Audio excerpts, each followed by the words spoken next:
Well, welcome back to Red Army TV. I hope we find you fit, well and safe in these horrendous times. Hey, you'd think we'd planned this, wouldn't you? Red Army TV returns to a shock announcement that Johnny Woodgate, well, he's gone the journey, hasn't he? I've got some fantastic guests in the studio. I've got some fantastic guests via satellite. I've got the Red Army Rambler from Red Army Social. There is Mr. Phil Bullock. And I've got Mr. Chris Lofthouse, Red Army Radio's own Mr. Chris Lofthouse. And over there via satellite, I've got Red Army's new signing, really. Mr. Rob Fletcher, who is the editor and founder of the Borough Mag. Am I right, lads? Yeah, he is, isn't he? Which is by the way, is doing fantastic. Yeah. And look, a Red Army favourite, Red Car's very own Chippendale, Mr. Paul Burke. Gentlemen, good evening all of you, and it's fantastic to see you back. Look, we've got to start straight away, Phil, and I'm going to throw it to you. The shock announcement, Johnny's gone, another man in place. Is it a surprise? Do you know what? Yeah, it's a surprise that he's gone on a Tuesday. I honestly thought, a couple of hours after the game on Saturday probably would have been ideal. To leave it midway through preparations for Stoke. So, yeah, it's a shock he's gone on a Tuesday. But, saying that, it's not a shock overall. Yeah. Certainly not. Your thoughts, Chris?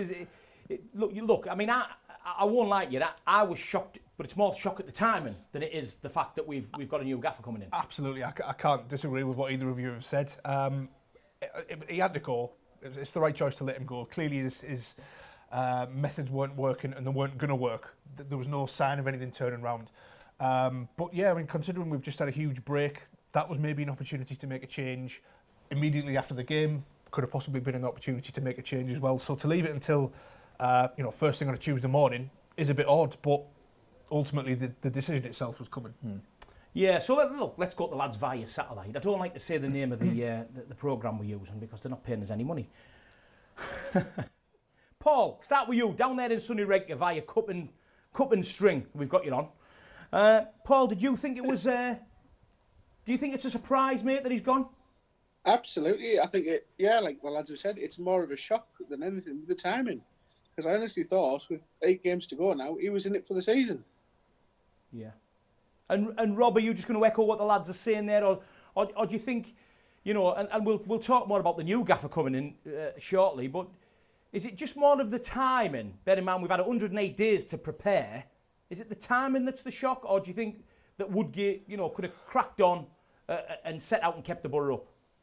I think it's been a bit of a tricky time because imagine if we'd have got rid of Woodgate during this crisis. I think the club would have come out of that pretty badly, to be honest. So I think after the result, as Phil was saying, probably would have been the time to do it, like what happened to Gary Monk. But, is it better late than never? Probably. And then maybe we can just move forward from there. Now, I've got to ask Phil, and I'm going to ask you all, for your opinions on it. But I've just alluded to it there. 108 days, all clubs, all over the land, Championship, Premier League, 108 days they never played football. Now, I go back to the last time I stood behind this counter here on Red Army TV. I asked the 2 guests I had there, and I said, we just beat Charlton 1-0 away from home. The question I asked my 2 guests that night was, has that saved his job? They both answered yes, because they said if they gets beat, he would have walked, or he would have gone. Has this been coming from the Charlton game, and lockdown has just sort of extended it, Phil? Yeah, it's a strange one, actually. We've seen it in the past. I think, I think Tony Mowbray, if I remember rightly, he won against Norwich many moons ago now, and that kept him in the game, in the job for a couple more games. And, Steve Gibson in March came out and publicly backed Jonathan Woodgate, if you remember. And then a couple of days later, we go into lockdown, and the season's canned to a point. We've had 108 days without football. Yeah. Where's the thinking? Forward thinking, you would say, let's plan this and prepare this right. Get rid of him after Charlton. Sorry, Jonathan, you've done a job. It's not worked out. It's unprecedented times. We're going to move now to ensure that if and when football starts up again, we've got someone in place that we're comfortable, that does know what they're doing, can get them wins. We've got 8 games now. I can see 1 win. With Warnock in charge, 2, maybe 3. We need that third win. Need to get 3 wins. As the club, You know. Chris, as the club, and ultimately what I'm saying here is, as the club let the fans down by not maybe relinquishing Woody of his duties, but the timing of it. Bear in mind, we've been sat around twiddling our thumbs for 3 months. The one thing I'm thinking of is whenever, and it's been far, far too often this season, let's face it, but whenever Jonathan Woodgate speaks to the press, he's always saying, it wasn't good enough. We tried this or that and the other on the training ground, and it works behind closed doors. How do you know that during this 3-month period he hasn't been reporting back to Gibbon saying everything's really good, everything's going really well, everything's fantastic? I've tried this. The players are responding really well, and then we have a nightmare first 45 minutes where the fans have already kicked off about the team selection. The fans are really unhappy with what's going on. Gibson's looked at this maybe and thought, everything he's told me is not going to happen. It's not going to work. I've got to act now. Yeah. So maybe up until that Swansea game, he might not have had his mindset up. So I'll throw over to you, Rob, and my only argument there with Chris would be to judge a man on 45 minutes after 108 days without football. Yes, we got the win against Charlton many moons ago, which I believe kept him in a job. What's your thoughts on it, Rob? I think if you look at the whole picture of the season, the decision was right. The fact that it's come after a couple of days after a bad result, timing maybe isn't great. To be fair to Warnock, he's already been on the training ground. He's got the rest of the week to prepare the game. Looking at everything before the Charlton game, if you'd have told me Woodgate had got sacked then, I'd have said, fine. And you see, I want to sort of look at it in both ways. Do you know what I mean? I want to sort of, in my opinion, and people know my opinion on Woodgate, I wasn't a fan. You all know that. I've made it quite obvious here on Red Army. I wasn't a fan of him getting appointed. I sort of fell into the furore with Robbie Keane coming and Leo and things like that. But Paul, what's your thoughts on it? Do you think that Gibbo's let fans and the club down by letting it go so long, or do you think he was right to act after the 45-minute debacle against Swansea? No, like Phil said, if they were going to make this decision should have been made back in March to give Warnock a chance to work with the team and the players and the staff to get his formation right, to get them up to full fitness. This is now going to take at least 3 or 4 games to see the best. So, I totally agree with that. Yeah. That time would have been we're well all on the spent. same page, really, aren't we? just echoing Chris made really good points there about squad selection. Gibbo may not have made a decision, but he certainly looked at that squad that's been announced on Saturday. I said, you know what, we've got Rudiger Stead on the pitch, £6 million striker. But then we've got £25 million worth of forward-thinking players. You've got Fletcher, Assombalonga, Roberts, Morrison on the bench. He's got to be sat there going, whoa, I haven't paid £25 million to have them sat on the bench. Yeah, I think he'll have had something. And I'm not going to pretend to know the man, but I think Gibson must have had something in the back of his mind where he's thinking, I'm not quite. But during this period where we've been training and Woodgate's been, honing the team and things like that over this 3-month period, he'll have been reporting back to Gibbon and saying, oh yeah, I've got a plan, I've got a plan, and then straight away it's not working. And let's not forget, Swansea haven't played football for 108 days. Yeah, they looked far better than us every single department. We played Newcastle behind the closed doors friendly. We got beat 3-2. Being winning 2-0, we got beat 3-2. We then got pummeled by Huddersfield. Apparently, we don't know the score though, do we? It was 5-1 or something. We got pummeled by Huddersfield. Yeah. That for me, that's alarm bells ringing. Yeah. Not necessarily beating these teams, but in the manner that you've been beaten in a friendly, that is only going to be transferred to the pitch on a Saturday. Yeah. And come 28 minutes gone, 3-0 down, game's gone. I mean, if you're Gibson watching that first half performance, you're thinking, we're getting battered, but all of our attacking talent is on the bench. We don't have anything to offer any kind of reply. So you must have known at that point, really, it doesn't matter how many games are left between now and the end of the season, we're not going to score goals. We're not going to win. The fact that Woody took Shotton and Clayton off and replaced them with Spence at right midfield, for me, told me that he didn't have a clue how to come back from that 3-0 deficit at half time. Well, didn't have a clue. Well, look, guys, I can only agree with you all. I seen the team selection on Saturday. I was up in North Yorkshire and I heard the gasp from Teesside when that team sheet came out. And I was as much sort of bemused as anyone else. what I will say to you is, and before we sort of park it, and after the break, we're going to come back and chat about the new guy, what we think he's going to, do, and how he's going to change stuff. But what I will say is, one thing, and if you've read Woody's comments, is if you cut him in half, he's butter through and through. He's a bit like a Tony Mowbray to me, and I can understand why people think he's been thrown under the bus a bit. We could go on all night and say, was he backed and things like that.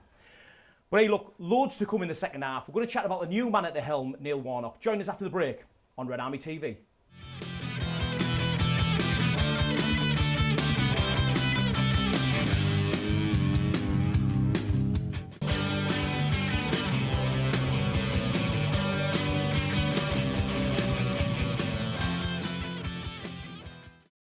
Hi, welcome back to Red Army TV. Our first show back with our social distancing, and what a day, what a shock announcement this week about Johnny Woodgate. But anyway, the new man, fellas, and we've got, you know what, I'm going to go straight to Rob, who is joining us via satellite. All right, I'm going to ask Rob. Rob, Neil Warnock, in my opinion, was he chatted to around the Charlton game, and then we've sort of come back to him? Or do you think it was basically Saturday, pick the phone up, let's chat to Neil Warnock? Well, I think there's always rumours online, isn't there? And I think I'd read some rumours today that apparently in December, other managers might have been sounded out about our form and the way we played before we went on that little run. I think Gibson probably did ring him Saturday, Sunday, like he probably did with Pulis at the time. And he's kind of said to him, do you know what? I need a bit of help. We've got 8 games. We need to stay up. What can you do? I think Warnock being Warnock, he's talked up the club for quite a while, knowing that it's probably a decent job. And he's thought, what have I got to lose? I'll come to Middlesbrough for a month and I'll keep him in the league. Yeah. And Paul, what will Warnock bring? Obviously, very experienced manager at getting teams from the Championship to the Premier League. But what will he bring to the squad of players we have?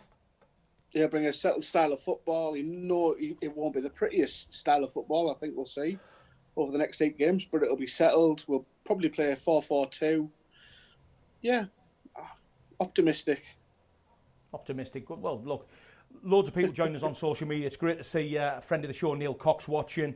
Kath Sykes watching. Ibran Tanner says Swansea had 108 days without football. A bit like you said, Phil. 108 days without football. They looked far better than us in all departments. A bit like you said.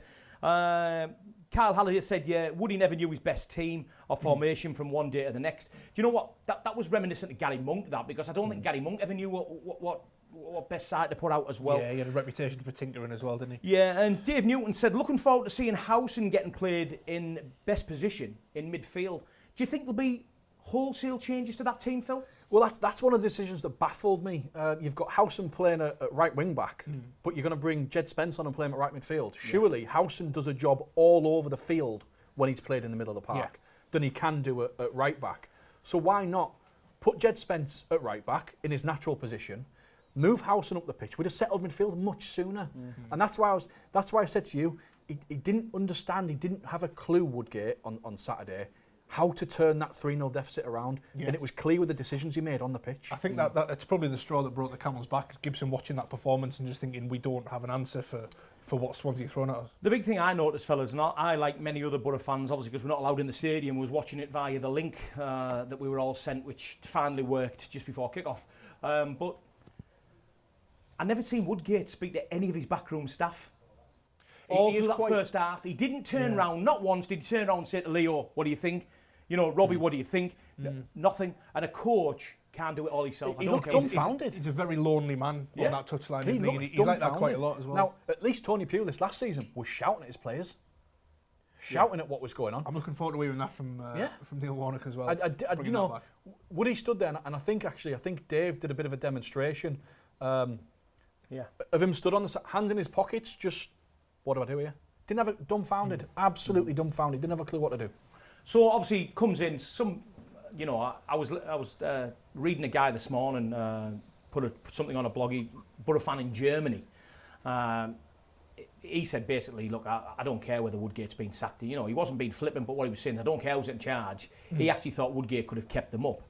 Do we think that with 7 games left? Is it 8 or 7? Well, was it 8 with 8 Swansea? games we've got left. 9 with Swansea. So we've got 8 games left. I believe we need at least 3 wins out of that 8. That's my own opinion. Based on, though, Woody's had 38 games, won 8 games. Based on averages, we've got one win left. We've got in us one this win left season. in us, yeah. It's 1 win, and we need 3. Yeah. So that just shows that we need an improvement from what the team are producing. massive. So, Yeah. So, Rob, I'll come over to you, Rob. Obviously Warnock, new man in. We know he's obviously old school, different style of football. Do we think he's going to sort of throw a few rockets about in the changing room? Do you think we'll see a tougher 4-4-2 type Borough? I do actually. I do think we'll see quite a solid, organised 4-4-2. I think a lot more of the experienced players will be trusted. I think the tricky thing about it is, if you look at the Cardiff team that Warnock got promoted, there was a lot of aggression, there was a lot of dynamism from wide areas. I'm not 100% certain that we've got those players. I know Phil was mentioning about Spence playing at right midfield with Woodgate. We haven't really got anyone else who can play in that position. You might end up with Spence on the right and Coulson on the left, because recruitment-wise, we've not actually bought those players to play in those areas. Well, Johnson But started surely the the season. one thing that I'm looking forward to is hopefully he will just play Fletcher and Assombalonga as a front two, because the position we're in, we've got Stoke and Hull next. We need to play 2 players who can actually attack. Metcha and Gusted they might as well have not been on the pitch at all. They offer nothing. And hopefully with 2 strikers who, with a bit of guidance from Warner, can do a bit of damage in our next 2 games. Well, what worries me, fellas, and I'll come to you, Paul, is what worries me, looking at Warnock's past, and to be fair, I understand where people on the internet are sort of putting Pulis and Warnock in the same type of style of football, but he generally plays with a big striker up front. We've seen the pictures doing the rounds on the internet already of Warnock and his Borough training gear, chatting to Rudy Gusted. Do we think, Paul, he's going to go for the big man up front and let's throw 100, 150, 200 crosses a half into him? Well, looking at those pictures online, it certainly looks like it, doesn't it? Rudy's going to have an absolutely banging end of the season here and earn himself a new 4-year contract. You Don't can see say it. that. Absolutely, 100%. Don't have a nosebleed, Paul, right? I don't think we'll go that far, but look, I sort of agree with Rob, to be fair. I would like to see that, Fletcher was banging in goals before the 108 days off. Assombalonga, love him or hate him, his record in the Championship throughout the clubs he's played for is not bad, actually. And they are, like Phil said, if we're going to talk money-wise, they're 2 expensive players to be sat on the bench, aren't they? But, Phil, do you think, like the same question I asked to Rob, do you think we're going to see a tougher, hard-tackling, grittier Borough than we've seen under Woody? We need to. We've got 8 games to save the club. It's not about saving the season anymore. It's about ensuring we don't fall through that trapdoor. And the players that Warnock are going to pick are going to be the ones that he feels are going to go out there and do a job. Clayton's probably going to be the first name on the team sheet because he's got that fire. He talks up the town. Yeah. Unfortunately for us, I think Friend will also be. But we have concerns about his legs have gone. He's not the same player he was a couple of years ago. But the thing is, a coach like Neil Warnock will identify a player like George Friend and say, look, these are your strengths, these are your weaknesses, do more of this, do less of this. Yeah, hopefully. Woodgate wouldn't have that. But Woodgate's not experienced enough, and what you've got to remember is, for me, Woodgate should never have got the job. He was a scout at Liverpool before he came back to the Borough as a coach. Now, what the history books will tell us, if this goes Pete Tong under Warnock, what this is going to tell us is, it's not Jonathan Woodgate that's relegated Middlesbrough Football Club. It's going to be Neil Warnock. Even though he's only had 8 games, Neil Warnock's taken us down. And Woody's going to get off lightly there. I mean, just to go back to something you said earlier on, Mark, he's a Borough lad. Everyone wanted him to do well. It was quite obvious by halfway through the season. It wasn't going to be happening. How can we him all the see best, that? But How can we see that as fans, yet the people at the club cannot?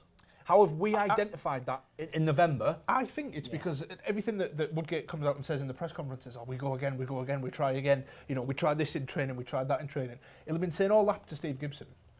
And I think that's Gibson's giving him chance and chance and chance and chance. This is, fellas, where I go back to, and I've said it, I'm not saying it just because of what's the announcement we've heard about Woodgate and Warnock coming in. I've said this since Woodgate was appointed. He's either another scapegoat to throw under the bus. Yeah. I think Mowbray ended up like that. Mowbray, club hero, would bleed Borough, and we threw him under the bus. Didn't give him any resource, nothing to spend. Look at what Woodgate has. Look at the resources. We can talk tactics. He wasn't experienced enough and all that. Look at the people he brought in. The 4 players he brought in, quite clearly not good enough, and they are worth what we paid. And that's why I always think you will have the point homegrown player, comes in, yes, he's going to get more time off the fans.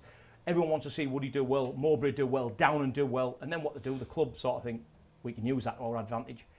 I sort of blame the club here, fellas, and we're an independent station. You know, we're not in the back pocket of the Middlesbrough Football Club. We give our fans a chance to speak, and we speak open and freely. It'll be interesting to see who was actually behind the signing of Boller and Dixdale, because if it was the manager, you're thinking, well, can you not identify the fact that we've got two really good young fullbacks that you should know about because he's working didn't with Woody, them. when he signed Bowler, didn't Woody come out and say, I saw him at Man City a few years ago and I thought it was...